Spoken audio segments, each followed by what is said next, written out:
Grady Public Information Officer confirms that no officer has been sent to Grady Hospital, but 11 Alive reporter Zach Merchant is there at Grady. Zach, what are you hearing on the ground? Any new information coming in there from Grady?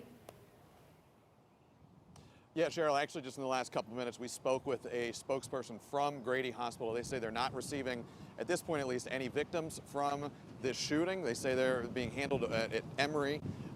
So that's the big development right now. Again, Grady saying they're not taking any potential victims, any of the victims from this shooting. Of course, we are here. Often in cases like this, we come to Grady because Grady is a level 1 trauma center. It is one of the most advanced hospitals in our region. This is often where trauma victims are taken for treatment. Right now, though, Grady spokeswoman again saying not getting any victims here. I do also want to bring you a little bit of information. We spoke with the FBI about 20-30 minutes ago, so things are developing since then.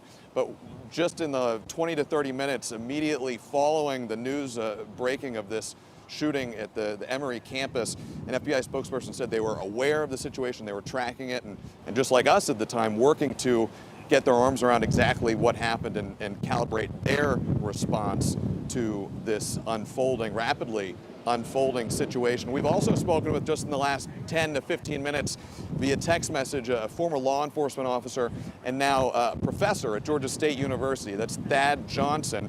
We asked him what is normal for a law enforcement response to this kind of active shooter threat. And he said a lot of what Cody Alcorn has been reporting in real time. Thad said it is common for law enforcement to kind of move in 4 steps on this. First, they move in fast, then they try to lock down the situation, then they work to search and confirm exactly what is happening on scene there once things get a little more under control. And then quickly as well, law enforcement works to start triaging any potential victims. Again, a lot unfolding, a lot we are tracking today. That is what you can expect, according to Thad Johnson, from a law enforcement response to a situation like what is unfolding today. At this point, we can report, again, no victims are coming to Grady, at least for right now. Cheryl. Zach, that is significant to your point, because when Zach's talking about Grady being the level 1 trauma center, it's significant because the most serious cases go to Grady for that purpose.